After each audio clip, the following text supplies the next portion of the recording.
Hello guys, welcome. In this video tutorial, we will learn how to create a map chart in Microsoft Excel. Let us begin.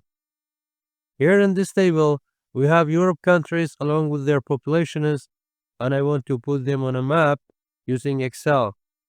And first step, select your data, navigate to Insert tab, go to Maps, click on a map. The map is created. Here is the words map, and the European countries are highlighted with different colors. You can move a map wherever you want, or you can resize. You can change the style of a map. Click on a map, go to chart style, which style you want.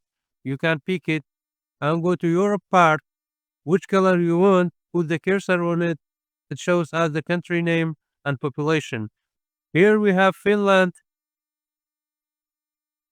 we have Germany, France with their population. One more thing, here you can change the title of your map, type Europe. The map is created and you can use this map for different purposes. Thanks for watching. I hope you found this video to be helpful. For more daily tips and tricks, subscribe us and don't forget to like the video.